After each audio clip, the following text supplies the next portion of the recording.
தமிழகம் புதுச்சேரியில் ஏப்ரல் 18ஆம் தேதி ஒரே கட்டமாக வாக்குப்பதிவு நடைபெறுகிறது.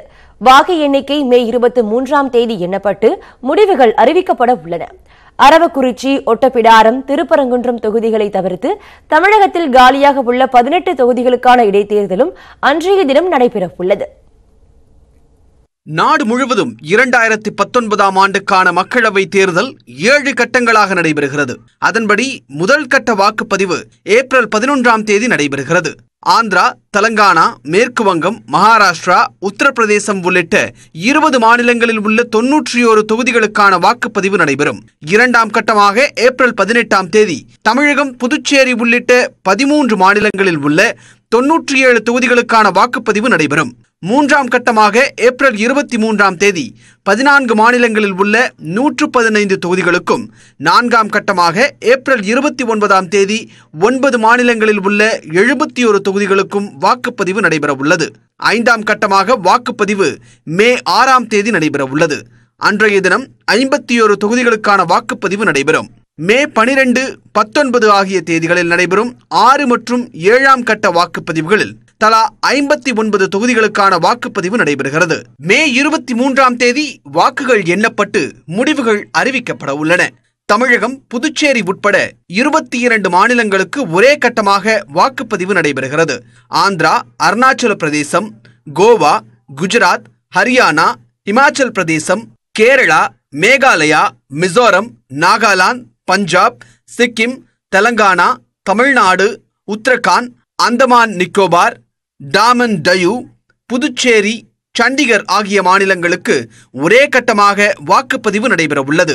தமிழகம், புதுச்சேரிக்கான வேட்புமனு தாக்கல் வரும் 19ஆம் தேதி தொடங்கி 26ஆம் தேதி நிறைவடைகிறது. வேட்புமனு மீதான பரிசீலனை 27ஆம் தேதியும், வேட்புமனுவை திரும்ப பெற 29ஆம் தேதி கடைசி நாள் என்றும் அறிவிக்கப்பட்டுள்ளது. வாக்குப்பதிவு அடுத்த மாதம் 18ஆம் தேதி நடைபெறுகிறது. அனைத்து மாநிலங்களிலும் மக்களவைத் தேர்தலோடு இணைந்து இடைத்தேர்தல்களும் நடத்தப்படும் என தேர்தல் ஆணையர் சுனில் அரோரா தெரிவித்தார். In Tamil. And sir, what about the Tamil Nadu by-poll elections? So will it not be conducted? Yes, they will be conducted.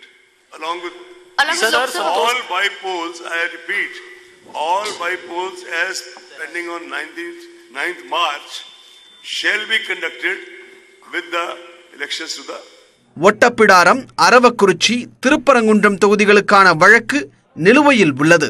இதனால் அந்த 3 தொகுதிகளை தவிர்த்து மற்ற 18 தொகுதிகளுக்கான வாக்குப்பதிவு ஏப்ரல் 18ஆம் தேதி நடைபெறும் என தமிழக தலைமை தேர்தல் அதிகாரி சத்யபிரதா சாஹூ தெரிவித்தார். ஒட்டப்பிடாரம்க்கு doctor K Krishnasamy MD he has filed a petition and that is pending, and Aravakurichi அதுக்கு AP Geeta they have filed a petition and that is pending. And Thiruparankundram உங்களுக்கு எல்லாம் தெரியும், one election petition is already pending. அதில் election petition pending போக மற்ற பகுதிகளில் election, Lok Sabha election கூட conduct பண்ணுவாங்க. தமிழகத்தில் ஆண்டிப்பட்டி, பாப்பிரெட்டிப்பட்டி, தஞ்சை, சாத்தூர், மானாமதுரை, நிலக்கோட்டை, பெரியகுளம், பெரம்பூர், பரமக்குடி, பூந்தமல்லி, சோளிங்கர், குடியாத்தம், திருப்போரூர், அரூர், ஆம்பூர், விளாத்திக்குளம், திருவாரூர், ஓசூர் தொகுதிகளுக்கான வாக்குப்பதிவு நடைபெற உள்ளது. மக்களவைத் தேர்தலில் பூத் ஸ்லிப்பை கொண்டு வாக்களிக்க முடியாது என்றும், அங்கீகரிக்கப்பட்ட 8 ஆவணங்களில் ஏதேனும் ஒன்றை வைத்திருக்க வேண்டும் என்றும் தேர்தல் ஆணையம் அறிவித்துள்ளது. 2014ஆம் ஆண்டு மக்கள் தொகை கணக்கெடுப்பின்படி 90 கோடி வாக்காளர்கள் உள்ளதாக தலைமை தேர்தல் ஆணையர் சுனில் அரோரா கூறியுள்ளார். அதில் 1.5 கோடி வாக்காளர்கள் 18 முதல் 19 வயதுக்குள் உள்ள முதல் முறை வாக்காளர்கள் என்றும், 8 கோடியே 43 லட்சம் வாக்காளர்கள் புதியதாக இணைக்கப்பட்டுள்ளதாகவும் அறிவிக்கப்பட்டுள்ளது. 23 மாநிலங்களில் வாக்காளர் பட்டியல் 100% சரி செய்து வெளியிடப்பட்டுள்ளது. இலவச டோல் ஃப்ரீ எண் 1950 மூலம் புதிய வாக்காளர்கள் தங்களது பெயரை சரிபார்த்துக் கொள்ளலாம். நாடு முழுவதும் சுமார் 10 லட்சம் வாக்குச்சாவடிகள் அமைக்கப்பட உள்ளன. இவை 2014ஆம் ஆண்டு மக்களவைத் தேர்தலை விட 1 லட்சம் வாக்குச்சாவடிகள் கூடுதலாகும். அனைத்து வாக்குச்சாவடிகளிலும் யாருக்கு வாக்களித்தோம் என்பதை அறியும் இயந்திரம் இருக்கும் என்றும் அறிவிக்கப்பட்டிருக்கிறது.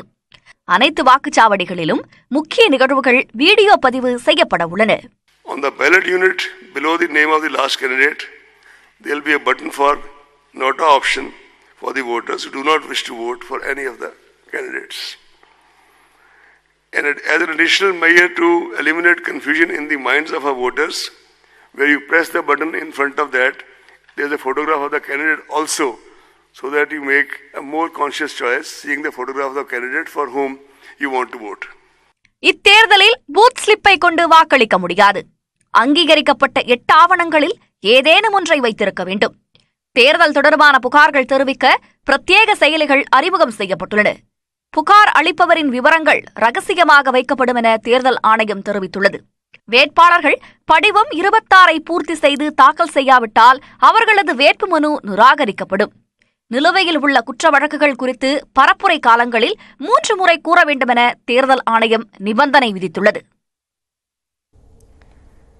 மக்களவைத் தேர்தல் கால அட்டவணை அறிவிக்கப்பட்டுள்ளதை அடுத்து நன்னடத்தை விதிகள் உடனடியாக அமலுக்கு வந்துள்ளன. தேர்தலை நேர்மையாகவும் நியாயமாகவும் நடத்தும் வகையில் நன்னடத்தை விதிகள் வகுக்கப்பட்டிருக்கின்றன. இவை தேர்தலுக்கான அறிவிப்பு வெளியான உடனே அமலுக்கு வருகிறது. அதன்படி கட்சிகளோ வேட்பாளரோ வெறுப்பையும் பதற்ற நிலையினையும் உருவாக்குகின்ற நடவடிக்கைகளில் ஈடுபடக்கூடாது. அரசியல் சார்ந்த விமர்சனங்களை முன்வைக்கலாமே தவிர தனிப்பட்ட தாக்குதல்களில் எக்காரணம் கொண்டும் ஈடுபடக்கூடாது. வழிபாட்டு தளங்களை பிரச்சார இடமாக பயன்படுத்தக்கூடாது. வாக்காளர்களுக்கு லஞ்சம் கொடுக்கவோ மிரட்டவோ ஆள்மாறாட்டம் செய்யவோ வாக்குச்சாவடியில் இருந்து 100 மீட்டர் தொலைவுக்குள் ஆதரவு கோரவோ கூடாது. வாக்காளர்களுக்கான போக்குவரத்து வசதி செய்து கொடுத்தல் போன்ற வாக்காளர்களை கவரும் வகையிலான அனைத்து செயல்களையும் தவிர்க்க வேண்டும். தனிநபருக்கு சொந்தமான இடங்களில் உரிமையாளரின் அனுமதியின்றி விளம்பர நடவடிக்கைகளை மேற்கொள்ளக்கூடாது. ஒரு கட்சியின் கூட்டம் நடைபெறுகிற வழியாக மற்றொரு கட்சி ஊர்வலம் நடத்தக்கூடாது. ஊர்வலமாக செல்பவர்கள் காவல்துறையின் கட்டளைகளையும் ஆலோசனைகளையும் கண்டிப்பாக பின்பற்ற வேண்டும். கொடும்பாவிகளை இழுத்துச் செல்வது, கொளுத்துவது போன்றவற்றை தவிர்க்க வேண்டும். பொது இடங்களை ஆளுங்கட்சி பயன்படுத்துவது போலவே அனைத்து கட்சிகளும் பயன்படுத்த அனுமதிக்க வேண்டும். மக்கள் பிரதிநிதிகள் தங்கள் தொகுதி மேம்பாட்டு நிதியில் இருந்து மானியம் போன்றவை வழங்கக்கூடாது. ஏதேனும் ஒரு வகையில் மானியங்களை அறிவிக்கவோ அது தொடர்பாக வாக்குறுதிகள் கொடுக்கவோ கூடாது. திட்டங்களுக்கு அடிக்கல் நாட்டுதல் முதலானவற்றை செய்யக்கூடாது. அரசு பணியில், அரசு நிறுவனங்கள் முதலியவற்றில் தனிப்பட்ட நியமனம் எதனையும் செய்யக்கூடாது. வேட்பாளர், வேட்பாளரின் முகவர் அல்லது வாக்காளர் என்ற முறையில் மட்டுமே அமைச்சர்கள் வாக்குச்சாவடிக்குள் அல்லது வாக்குச்சீட்டு எண்ணும் இடத்திற்குள் நுழைய வேண்டும். இரவு 10 மணி முதல் காலை 6 மணி வரை ஒலிபெருக்குகளை பயன்படுத்தி பரப்புரை மேற்கொள்ளக்கூடாது. தமிழகத்தில் காலியாக உள்ள திருப்பரங்குன்றம், ஒட்டப்பிடாரம் மற்றும் அரவக்குறிச்சி ஆகிய தொகுதிகளில் தேர்தல் வழக்குகள் நிலுவையில் இருப்பதால் அந்த 3 தொகுதிகளுக்கும் இடைத்தேர்தல் நடைபெறாது என்று தேர்தல் ஆணையம் அறிவித்துள்ளது. அந்த வழக்கு விவரங்கள் குறித்து இப்போது பார்க்கலாம். மதுரை மாவட்டம் திருப்பரங்குன்றம் தொகுதியில் கடந்த 2016ஆம் ஆண்டு சட்டமன்ற தேர்தலில் அதிமுக சார்பில் சீனிவேல் போட்டியிட்டு வெற்றி பெற்றார். ஆனால் பதவியேற்பதற்கு முன்னரே சீனிவேல் உயிரிழந்தார். இதனால் அந்த தொகுதிக்கு 2016ஆம் ஆண்டு நவம்பர் 19ஆம் தேதி இடைத்தேர்தல் நடைபெற்றது. அதிமுக சார்பில் ஏ.கே. போஸ் மற்றும் திமுக சார்பில் சரவணன் ஆகியோர் போட்டியிட்டனர். இடைத்தேர்தலில் ஏ.கே. போஸ் வெற்றி பெற்றார். ஏ.கே. போஸின் வெற்றியை எதிர்த்து திமுக வேட்பாளர் சரவணன் சென்னை உயர்நீதிமன்றத்தில் வழக்கு தொடர்ந்தார். இடைத்தேர்தலின் போது அதிமுகவின் பொதுச் செயலாளராக இருந்த ஜெயலலிதா உடல்நலக்குறைவால் மருத்துவமனையில் அனுமதிக்கப்பட்டிருந்தார். இந்நிலையில் அதிமுக வேட்பாளர் ஏ.கே. போஸுக்கு இரட்டை இலை சின்னம் ஒதுக்க கோரும் படிவத்தில் இடம்பெற்றிருந்த ஜெயலலிதாவின் கைரேகை சந்தேகத்துக்குரியது என்று திமுக வேட்பாளராக இருந்த சரவணன் வழக்கு தொடர்ந்தார். இந்த வழக்கில் இன்னும் தீர்ப்பு வழங்கப்படவில்லை. தூத்துக்குடி மாவட்டம் ஒட்டப்பிடாரம் தொகுதியில் கடந்த 2016ஆம் ஆண்டு நடைபெற்ற சட்டமன்ற தேர்தலில் அதிமுகவைச் சேர்ந்த ஆர். சுந்தர்ராஜ் வெற்றி பெற்றார். இந்த வெற்றியை எதிர்த்து புதிய தமிழகம் கட்சித் தலைவர் கிருஷ்ணசாமி வழக்கு தொடர்ந்தார். சுந்தர்ராஜின் வேட்புமனுவில் தான் அரசு ஒப்பந்ததாரராக இருந்ததை குறிப்பிடவில்லை என்றும், எனவே சுந்தர்ராஜ் வெற்றி பெற்றது செல்லாது எனவும் அறிவிக்க கோரிய கிருஷ்ணசாமி சென்னை உயர்நீதிமன்றத்தில் வழக்கு தொடர்ந்தார். இந்த வழக்கிலும் இன்னும் தீர்ப்பு வழங்கப்படவில்லை. கரூர் மாவட்டம் அரவக்குறிச்சியில் கடந்த 2016ஆம் ஆண்டு தேர்தலின் போது பணம் பட்டுவாடா செய்யப்பட்டதாக புகார் எழுந்ததை அடுத்து தேர்தல் நிறுத்தப்பட்டது. பிறகு மீண்டும் அதே ஆண்டு நவம்பர் 19ஆம் தேதி அரவக்குறிச்சி தொகுதிக்கு இடைத்தேர்தல் நடைபெற்றது. இடைத்தேர்தலிலும் வாக்காளர்களுக்கு பணப்பட்டுவாடா செய்யப்பட்டதாகவும் இதனால் செந்தில் பாலாஜி வெற்றி பெற்றது செல்லாது என அறிவிக்க கோரியும் சுயேட்சையாக போட்டியிட்ட கீதா என்பவர் வழக்கு தொடர்ந்தார். இந்த வழக்கிலும் இன்னும் தீர்ப்பு வழங்கப்படவில்லை. அதிமுக கூட்டணியில் தேமுதிகவுக்கு 4 மக்களவை தொகுதிகள் ஒதுக்கீடு செய்யப்பட்டுள்ளன. தமிழ் மாநில காங்கிரஸ் கட்சியும் தங்கள் கூட்டணியில் இணையுமா என்பது ஓரிரு நாளில் தெரியவரும் என துணை முதலமைச்சர் ஓ பன்னீர்செல்வம் அறிவித்துள்ளார். மக்களவைத் தேர்தலுக்கான கூட்டணி பந்தயத்தில் தொடக்க முதலே பேச்சுவார்த்தைகளில் ஈடுபட்டாலும் தாமதமாகவே அதிமுக பாஜக கூட்டணியில் தேமுதிக வந்து இணைந்துள்ளது. இதற்கிடையே ஒரே நேரத்தில் திமுக அதிமுகவுடன் பேச்சுவார்த்தை நடத்தியதாக சர்ச்சைகளும் எழுந்து அடங்கியுள்ளன. சென்னையில் உள்ள கிரவுன் பிளாசா நட்சத்திர விடுதியில் அதிமுக தேமுதிக இடையிலான இறுதிக்கட்ட பேச்சுவார்த்தை நேற்று நடைபெற்றது. அதிமுக சார்பில் முதலமைச்சர் எடப்பாடி பழனிசாமி, துணை முதலமைச்சர் ஓ பன்னீர்செல்வம் மற்றும் அமைச்சர்கள் பங்கேற்றனர். தேமுதிக சார்பில் அக்கட்சியின் பொதுச் செயலாளர் விஜயகாந்த், பொருளாளர் பிரேமலதா, துணை செயலாளர் எல்.கே. சுதீஷ் உள்ளிட்டோர் பங்கேற்றனர். பேச்சுவார்த்தையின் முடிவில் தொகுதி பங்கீடு ஒப்பந்தத்தில் ஓ பன்னீர்செல்வம், எடப்பாடி பழனிசாமி, விஜயகாந்த் ஆகியோர் கையெழுத்திட்டனர். இதன் அடிப்படையில் அதிமுக கூட்டணியில் தேமுதிகவுக்கு 4 மக்களவைத் தொகுதிகள் ஒதுக்கீடு செய்யப்பட்டுள்ளன. அனைத்திந்திய அண்ணா திராவிட முன்னேற்றக் கழகமும் தேசிய முற்போக்கு திராவிட கழகமும் கூட்டணி அமைத்து தமிழ்நாட்டிலும் புதுச்சேரியிலும் தேர்தலை சந்திப்பது என்று இன்று நல்ல முடிவு எடுக்கப்பட்டுள்ளது. அனைத்திந்திய அண்ணா திராவிட முன்னேற்றக் கழகத்திற்கும் தேசிய முற்போக்கு திராவிட கழகத்திற்கும் இடையே இன்று ஏற்பட்ட ஒப்பந்தப்படி அனைத்திந்திய அண்ணா திராவிட முன்னேற்றக் கழகத்தின் தலைமையிலான இக்கூட்டணியில் தேசிய முற்போக்கு திராவிட கழகத்திற்கு 4 நாடாளுமன்ற தொகுதிகள் ஒதுக்கப்படும் என்று தீர்மானிக்கப்பட்டுள்ளது. தொடர்ந்து பேசிய தேமுதிக பொருளாளர் பிரேமலதா, அதிமுக தேமுதிக கூட்டணி வெற்றி கூட்டணி என்றும் 40 தொகுதிகளிலும் மகத்தான வெற்றி பெறும் என்றால் மட்டுமின்றி உள்ளாட்சி தேர்தலிலும் அதிமுகவுடனான கூட்டணி தொடரும் என்றும் அவர் கூறினார். 21 இடைத்தேர்தலையும் நாங்க அவங்களுக்கு ஃபுல் சப்போர்ட் பண்ணுவோம். அதற்கு பிறகு வருகின்ற உள்ளாட்சி தேர்தல் எல்லாத்திலையுமே இந்த கூட்டணி தொடரும். நிச்சயமாக இந்த ஆட்சிக்கு அனைத்து விதத்திலும் தேசிய முற்போக்கு திராவிட கழகம் முழு ஆதரவு அளிக்கும் என்பதை உறுதியாக. அதிமுக கூட்டணியில் ஜி.கே. வாசன் தலைமையிலான தமிழ் மாநில காங்கிரஸ் கட்சியும் இணைய உள்ளதாக துணை முதலமைச்சர் ஓ பன்னீர்செல்வம் கூறினார்.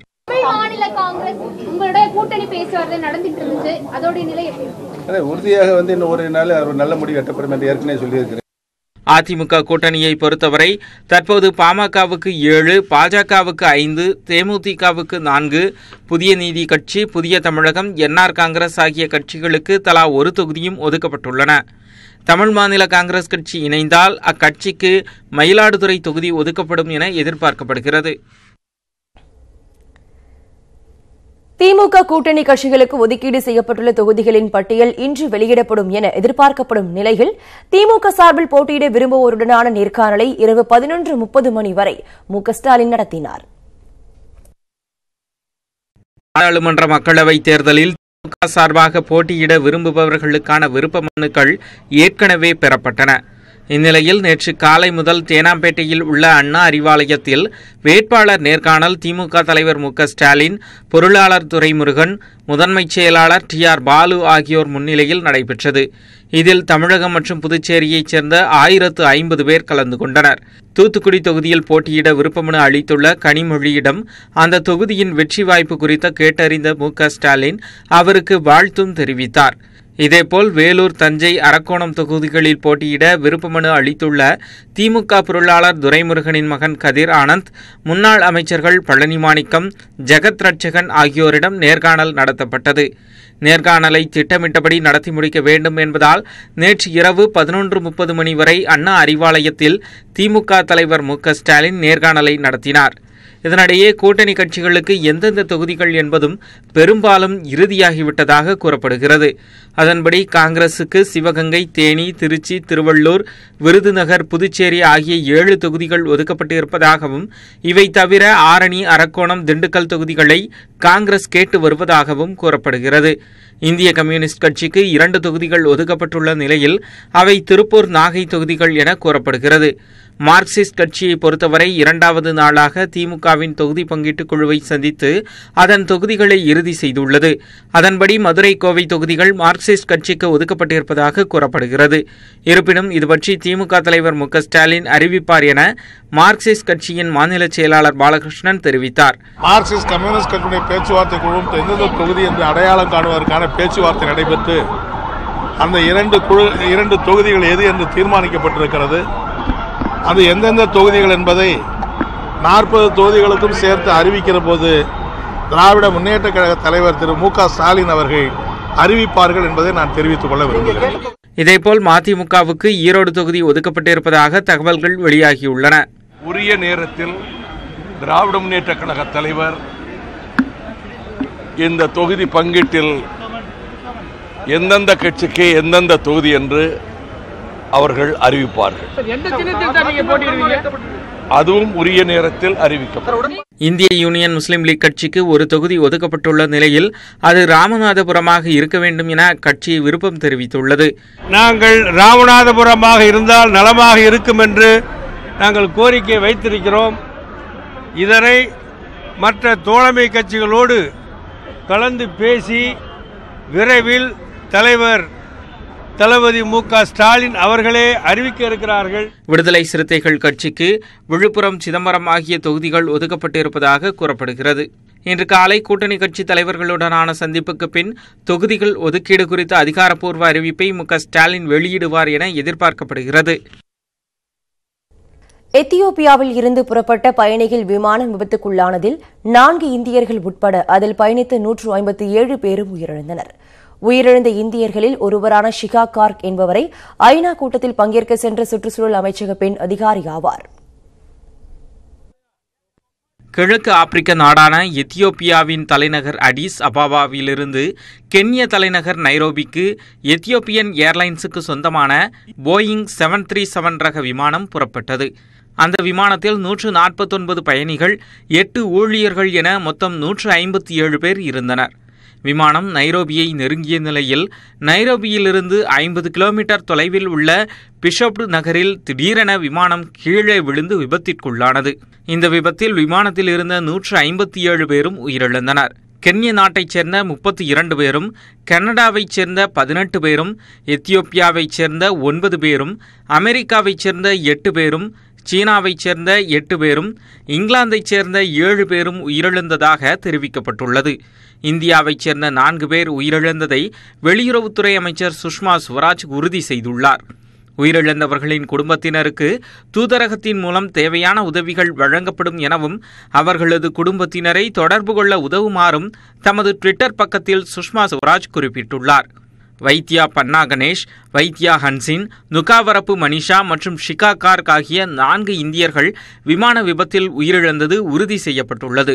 இவர்களில் ஷிகா கார்க் மத்திய சுற்றுச்சூழல் அமைச்சகத்தின் ஆலோசகராக பணியாற்றி வருகிறார். இவர் நைரோபியில் நடைபெறும் சுற்றுச்சூழல் சார்ந்த ஐநா அவை மாநாட்டில் பங்கேற்பதற்காக சென்றவர் என்பதை சுற்றுச்சூழல் அமைச்சர் ஹர்ஷவர்தனும் உறுதி செய்துள்ளார். இதனிடையே விமான விபத்திற்கான காரணம் இதுவரை தெரியவில்லை. இதனை கண்டறிய தொழில்நுட்ப உதவிகளை வழங்க தயாராக இருப்பதாக போயிங் நிறுவனம் கூறியுள்ளது. 7 தமிழர்களை உடனடியாக விடுதலை செய்ய ஆளுநர் ஒப்புதலை வழங்க வேண்டும் என்று திராவிடர் கழக தலைவர் கி வீரமணி வலியுறுத்தியுள்ளார். வேலூரில் மணியம்மையாரின் 100ஆண்டு துவக்க விழா மாநாடு நடைபெற்றது. இதில் 1000க்கும் மேற்பட்டோர் கலந்து கொண்டனர். ஈவேரா மணியம்மை 100ஆண்டு விழாவை ஓராண்டு முழுவதும் கொண்டாடுவது எனவும், லத்தேரியில் உள்ள அரசு உயர்நிலைப் பள்ளிக்கு மணியம்மை பெயரை சூட்ட வேண்டும், மணியம்மை பெயரில் தமிழக அரசு விருது ஒன்றை அறிவித்து ஆண்டுதோறும் வழங்க வேண்டும் என்பது உள்ளிட்ட தீர்மானங்கள் நிறைவேற்றப்பட்டன. விழாவில் பேசிய கே வீரமணி, உயர் சாதியினருக்கு 10% இடஒதுக்கீட்டை கொண்டு வந்து சமூக நீதியை குழி தோண்டி புதைத்திருப்பதாக கூறினார். கொள்ளையற்றவர்களோடு அதிமுக கூட்டணி அமைத்திருப்பதாக வீரமணி விமர்சித்தார். மோடி கொடுத்த எந்த வாக்குறுதியையும் நிறைவேற்றவில்லை என்று விமர்சித்த அவர், தேர்தலில் மக்கள் ஒரு விரல் புரட்சியை செய்து காட்டுவார்கள் என கூறினார். இது மாதிரி மயக்க பிஸ்கட்டுகளை இந்த கூட்டணி என்ற பெயராலே கூட்டணியாது இன்னைக்கு பேசிட்டு இருக்க கூட்டணியாது, கூட்டணி அல்ல, ஒரு கொள்கையற்றவர்கள். கொள்கைக்கு எங்களுக்கு சம்மந்தம் இல்லைங்கிறான். ஏலம் போடுறான் அவன்.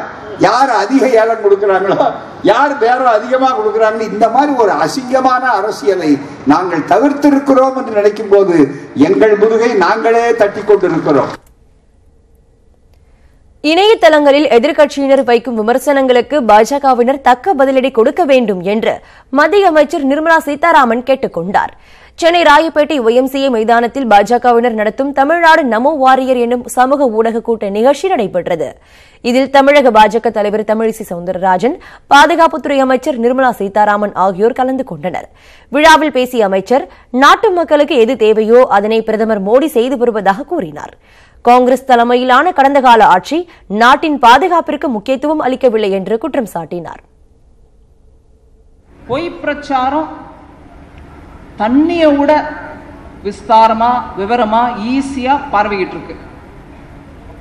இந்த பொய் பிரச்சாரத்துக்கு காரணம் என்னன்னா, அவங்க ஆட்சியில இருந்த போது ஊழலை தவிர வெளியில சொல்லிக்கிறதுக்கு ஒண்ணுமே இல்லாத நிலையில இன்னைக்கு பொய் பிரச்சாரத்தை சொல்லியாவது மக்களை நம்ப வச்சு திருப்பி அவங்க கிட்ட இந்த ஓட்டு நம்மளுக்கு கிடைக்குமான்ற ஒரு முயற்சி.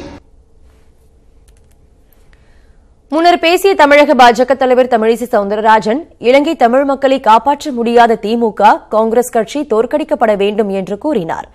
தமிழ் மொழியை வளர்க்காமல் கனிமொழியை தான் திமுக வளர்த்ததாக அவர் விமர்சித்தார். தமிழனை பற்றி யாரும் சிந்திக்கவே இல்லை. இன்று மோடி அவர்கள் இன்று தமிழகத்தில் அனைத்து மாவட்டங்களிலும் டிஃபென்ஸ் காரிடார் 5 மாவட்டங்களில் ஏன் தமிழனுக்கு அந்த நுண்ணறிவு இருக்கிறது என்பதற்காக இந்த காமராஜரை பற்றி பேசுவதற்கு இந்தியாவில் ஒரு தலைவருக்கு தகுதி இருக்கிறது என்றால் அது மரியாதைக்குரிய மோடி அவர்களுக்குத்தான் அந்த தகுதி இருக்கிறது. காங்கிரஸ் தலைவர் அழகிரி சொல்கிறார். இந்த நிகழ்ச்சியில் பங்கேற்க டெல்லியில் இருந்து ராணுவ விமானத்தில் வந்த நிர்மலா சீதாராமன் தேர்தல் நடத்தை விதிகள் அமலுக்கு வந்ததால் பயணிகளோடு விமானத்தில் சென்றார்.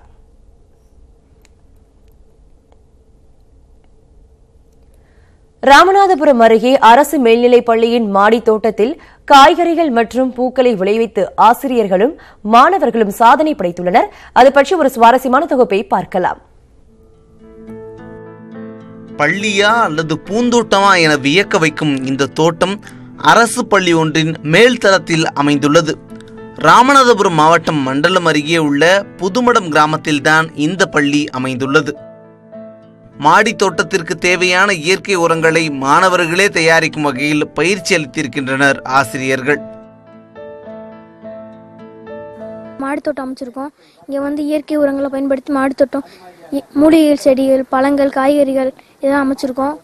முட்டைக்கோசு, முள்ளங்கி, கேரட்டு, தக்காளி, வெண்டிக்காய் போன்ற காய்கறிலாம் அமைச்சிருக்கோம்.